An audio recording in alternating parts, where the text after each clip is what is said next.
हम और आप बड़े सौभाग्यशाली हैं कि हमको मथुरा में ठाकुर जी के जो साक्षात विग्रह हैं, श्री गिरिराज जी और यमुना जी के साथ साथ एक ऐसा विग्रह दिव्य श्री वीर विष्णु भगवान का विग्रह, जिसका के अभिषेक पुराणों में वर्णन आता है कि भगवान श्री कृष्ण के पौत्र वज्रनाभ जी ने यहाँ ब्रज 84 कोस यात्रा करने से पूर्व इसका अभिषेक किया था।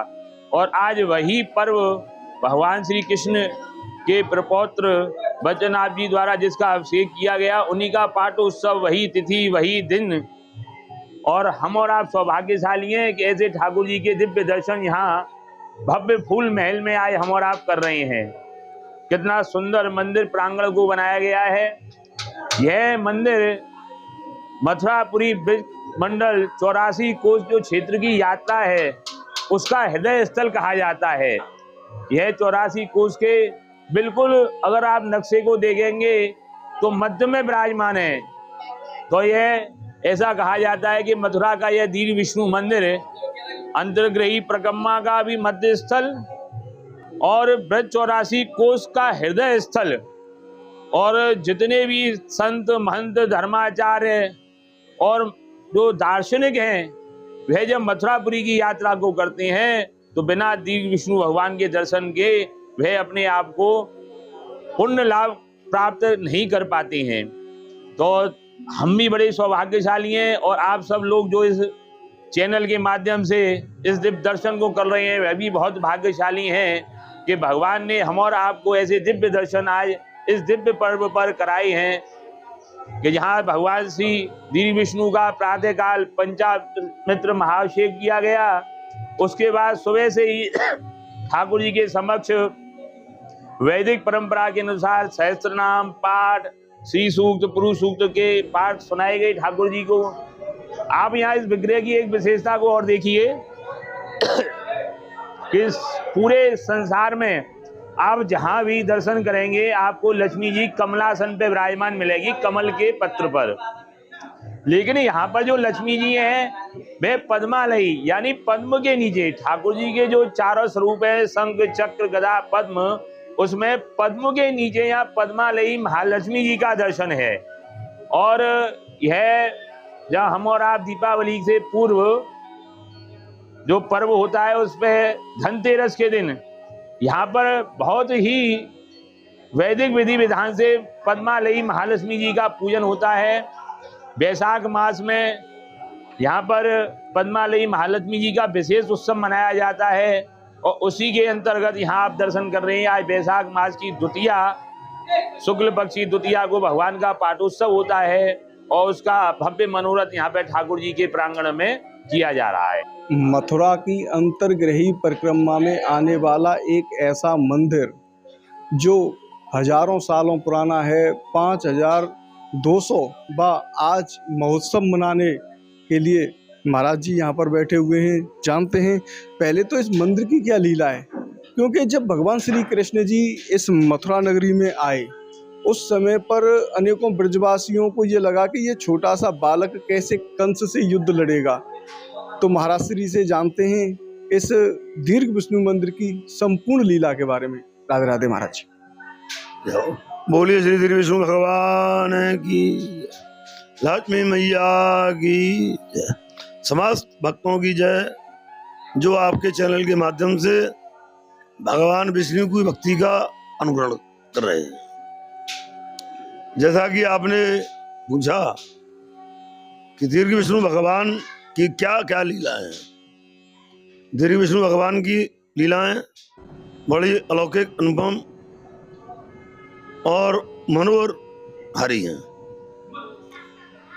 हमें जब माता पृथ्वी की स्थापना हुई, ये बात 12 पुराण गर्ग संहिता नारद पुराण में आती है।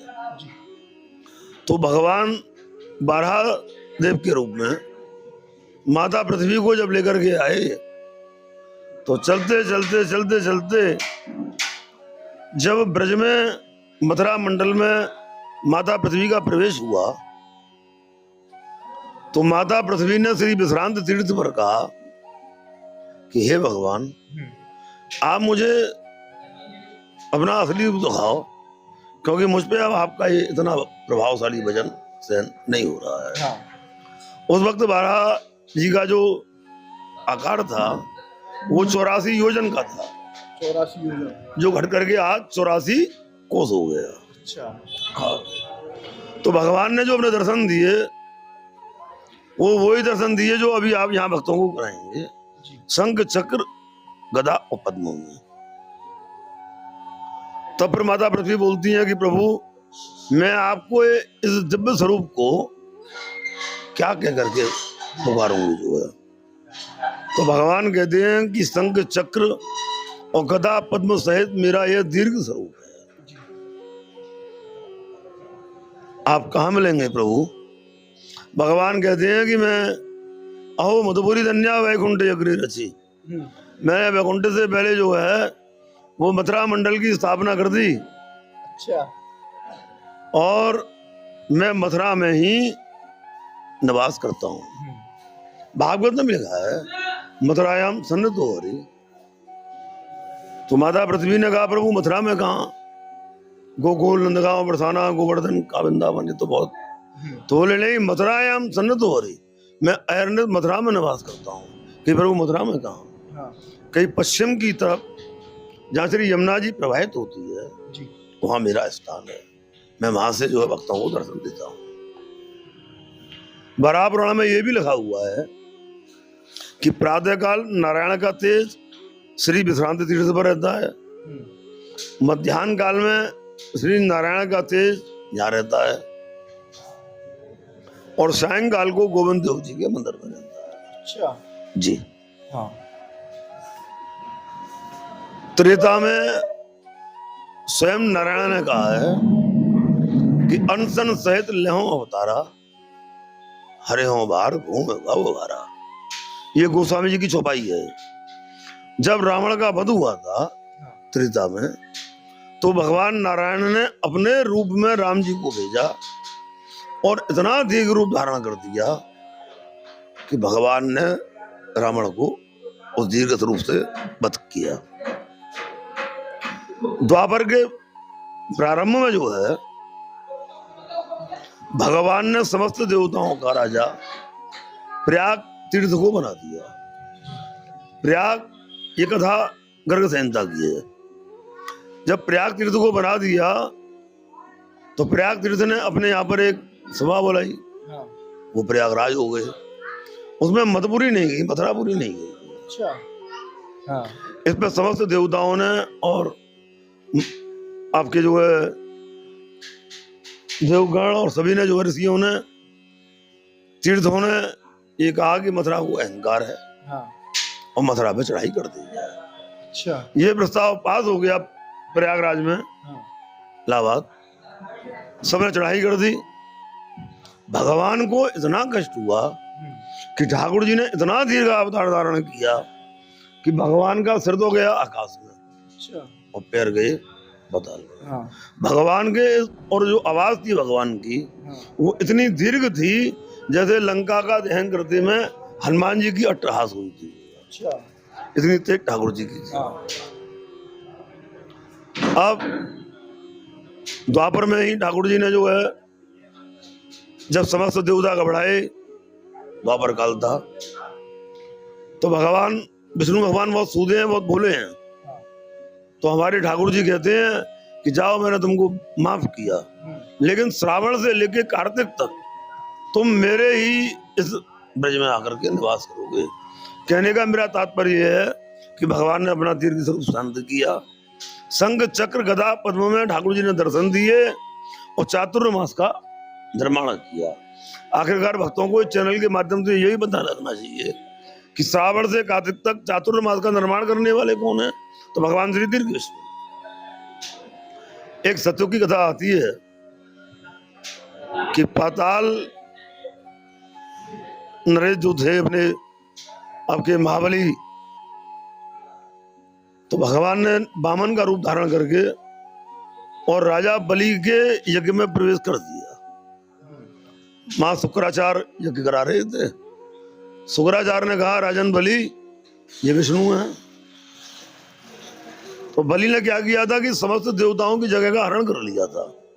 सब जमीन अपने राक्षसों के कब्जे में हो गई थी। देवता जमीन विहीन हो गए थे जो है। जब जमीन विहीन हो गए तो ऐसे दौर में भगवान विष्णु जी ने अपने वामन रूप में अवतार लिया और राजा बलि से कहा, मुझे तो केवल 1.5 पग जमीन की आवश्यकता है। जैसे ही ठाकुर जी को 1.5 पग का वो मिला राजा की तरफ से, बलि की तरफ से, कि भगवान ने पूरे ब्रह्मांड को अपने आगोश में ले लिया। वो भी भगवान का एक अति दीर्घ स्वरूप था जो है। राजा बलि ने कहा, भगवान आपने बात तो दिया, अब मुझे असली रूप में दर्शन दो। तो भगवान ने शंख चक्र गदा पद्म में दर्शन दिए, जो आप अपने भक्तों को कराएंगे। आज के 5002 वर्ष पहले जो है भगवान श्री कृष्ण के प्रपौत्र यहाँ पधारे। शून्य हो गया बंदरों से, तो यहाँ भगवान कृष्ण के प्रपौत्र बजनाभ जी 5000 वर्ष पहले पधारे। आज हम 502वां पाठोत्सव बना रहे हैं। उन्होंने यहाँ ब्राह्मणों से पूछा कि यहाँ कोई नहीं है, तो उन्होंने कहा केवल एक मंदिर है, दीर्घ विष्णु भगवान का, जिसके पूर्वज आपकी सेवा करते थे। अब आप इसी से अंदाजा लगाया जा सकता है कि 5002 वर्ष पहले तो बजनाभ जी आए, फिर भगवान श्री कृष्ण ने सेवा की, बलदाऊ ने सेवा की, हो सकता है नंद बाबा भी सेवा करते होंगे। तो इसकी पुष्टि भक्तमाल करती है। हाँ, भक्तमाल के प्रथम खंड में 10वें स्कंद में कथा आती है कि जब यहाँ यमुना जी बहती थी और भगवान यहाँ निवास करते थे माता जी के साथ में, तो बालक ध्रुव इनकी सेवा करते थे। जी हाँ, एक वैकुंठ लोक से कथा प्राप्त होती है कि जब भगवान ने कलयुग में अपना श्याम वर्ण चुना, तो वैकुंठ में जो पुष्प उगता है अलसी का पुष्प, उसके समान है। भगवान कृष्ण के प्रपौत्र बजनाभ आए, राजा परीक्षित आए, गर्गाचार्य आए, ब्रज के ब्राह्मण आए, उन सभी ने यहाँ पर अभिषेक किया। उसी परंपरा के अनुसार हम निरंतर ठाकुर जी का पाठोत्सव पर्व वैशाख शुक्ला द्वादशी को मनाते हैं। वैसे भी ठाकुर जी ने ये कहा है अपने विष्णु पुराण में कि मैंने वैशाख शुक्ला द्वादशी को अवतार लिया और कार्तिक शुक्ला द्वादशी को दीर्घावतार धारण किया। ये बड़ा आध्यात्मिक और ऐतिहासिक मंदिर है। महमूद गजनवी से लेकर के अब्दुल्ला शाह अब्दाली ने इस पर आक्रमण किए। 2 मार्च 1757 को होली की दोष के दिन भीभत्स कत्लेआम किया। लेकिन स्थिति ये हो गई, ठाकुर जी का चमत्कार ऐसा था कि अब्दुल्ला शाह अब्दाली यहाँ अंधा हो गया, घोड़े अंधे हो गए, सेना अंधी हो गई, तो वो किस्साना होके चला गया और यहाँ के चारों तरफ इस बस्ती को बसा गया। आज भी यहाँ की भौगोलिक स्थिति में चारों तरफ हमारे मुस्लिम बस्ती है, लेकिन प्रभु सहयोग से यहाँ नित्य नए आनंद होते हैं, रोज पर्व होते हैं। मैं आपके चैनल को धन्यवाद साधुवाद देते हुए भक्तों से मांग करता हूँ कि वो भगवान की विष्णु भक्ति को जागृत करने के लिए, जो उत्तर भारत में एकदम लोप होती जा रही है, इसे जागृत करने के लिए दीर्घ विष्णु मंदिर में आए, मंदिर का साथ दें। मंदिर हमेशा आपके साथ है। मथुरा की परिक्रमा में अंतर्ग्रही परिक्रमा जब करते हैं भक्तगण, तो उस समय पर दीर्घ विष्णु मंदिर में भक्त आते हैं और इस मंदिर के दर्शन करने के बिना ब्रज 84 कोस की पूरी परिक्रमा नहीं मानी जाती है। महाराज श्री से जानते हैं आखिरकार वो कौन सा रहस्य है कि ब्रज 84 कोस की परिक्रमा क्यों पूर्ण नहीं हो पाती है। राधे राधे महाराज। देखिए, ये दीर्घ विष्णु मंदिर जो है भगवान के हृदय स्थल की जो अंतर्ग्रही परिक्रमा है, उसका प्रमुख मंदिर है। मथुरा में चाहे एक ब्रज यात्रा उठे, चाहे 100 ब्रज यात्रा उठे, लेकिन बिना दीर्घ विष्णु भगवान के दर्शन किए बिना वो लोग नहीं जाते। क्यों नहीं जाते? कि दीर्घ विष्णु से 12 हम दृष्टा पाप नश्यति। भगवान श्री दीर्घ विष्णु और 12 भगवान के दर्शन करने मात्र से जो है मनुष्य के समस्त पाप नष्ट हो जाते हैं। जो भगवान दीर्घ विष्णु के दर्शन करते हैं उन लोगों को संपदा, अधिक जीवन अधिक युगल जीवन, सुख, सौभाग्य, संपन्नता, ये सब भगवान नारायण के चतुर्भुजधारी दीर्घ विष्णु भगवान के दर्शन करने से भगवान को प्राप्त होती है। मनुष्य को ये चीजें बड़ी दुर्लभ हैं। जो भगवान श्री दीर्घ विष्णु जी का दर्शन करते हैं उनको सकल प्रकार की समृद्धियां प्राप्त होती हैं। इंद्र ने जो है भगवान श्री दीर्घ विष्णु जी का और माता पद्मालय लक्ष्मी जी का 1,000 नामों से अर्चन किया है इंद्र ने। वो सारे शायद हमारे दीर्घ विष्णु मंदिर के जो सरस्वती भंडार है उसमें मौजूद है। भगवान श्री दीर्घ विष्णु जी के अभिषेक करने से लोगों की मनोवांछित कामनाएं पूर्ण होती हैं। जो है भगवान दीर्घ विष्णु ईश्वर के रूप में यहाँ विराजमान है, संसार का संचालन करते हैं। प्रातः काल नारायण का तेज श्री विश्रांत तीर्थ में रहता है, मध्यकाल में नारायण का तेज श्री दीर्घ विष्णु मंदिर में रहता है, सायंकाल को केशव देव जी के मंदिर में रहता है। जो भक्त यहाँ दर्शन करने के लिए आते हैं उनको विवाह से लेकर के संपन्नता, समृद्धि सभी प्राप्त होती है। यहाँ ठाकुर जी जुगल जोड़ी में विराजमान है। संसार में लक्ष्मी जी पद्म कमल के ऊपर होती हैं, यहाँ कमल के नीचे हैं।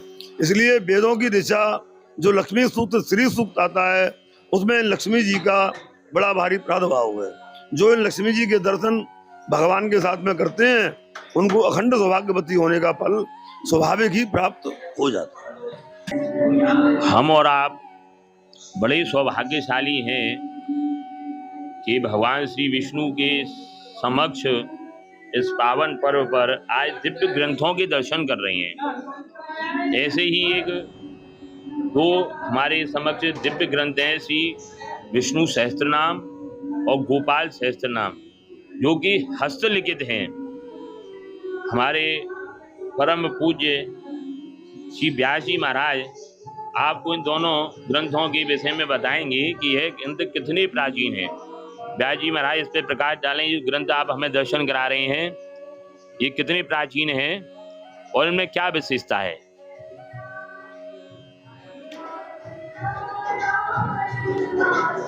अपने पूर्वजों का कृपा प्रसाद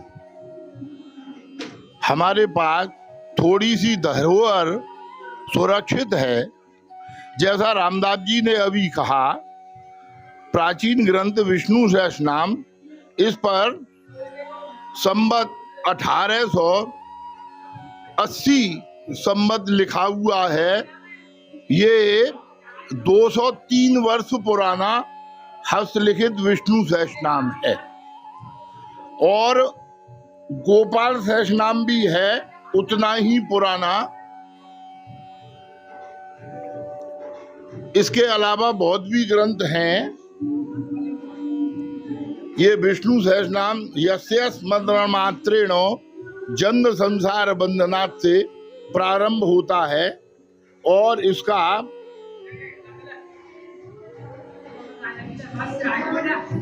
ये शांताकारम भुजगशयनम इसका सर्व प्रसिद्ध श्लोक है।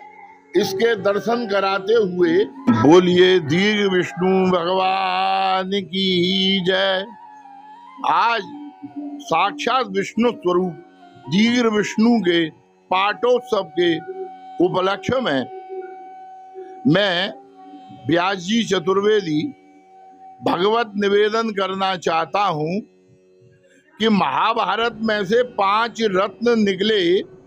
5 रत्न ग्रंथों में भगवत गीता, विष्णु सहस्त्रनाम, गजेंद्र मोक्ष, नारद स्तवन और भीष्म स्तुति, इनमें से हमारे अध्यात्म में भगवत गीता और विष्णु सहस्त्रनाम सर्वविदित हैं और सब लोग इनके बारे में जानते हैं। हमारे यहाँ पूर्वजों की धरोहर स्वरूप संवत 1880 जो लिखा हुआ है ग्रंथ पर, उसका विष्णु सहस्त्रनाम हस्तलिखित पैर में सस्वर पाठ रोजाना करता हूँ। इसके बारे में जब भीष्म पितामह सरसैया पे लेटे थे और इच्छा मृत्यु का वरदान जिनको प्राप्त था, तो शाम के समय सभी लोग उनसे मिलने के लिए आते थे। तो युधिष्ठिर आदि पांडव भी पधारे, तो उन्होंने यही धर्म चर्चा चल रही थी, उसमें उन्होंने कहा कि मैंने सारे ग्रंथों को सुन लिया। श्रुत्वा धर्मान् शेषेण पावनानि च सर्वसो युधिष्ठिरो शान्तनवम् पुनरेवाभ्यभाषत। तब युधिष्ठिर बोले, एक और मेरी जिज्ञासा है कि इस संसार के कल्याण के लिए 5 क्वेश्चन उन्होंने भीष्म पितामह से पूछे।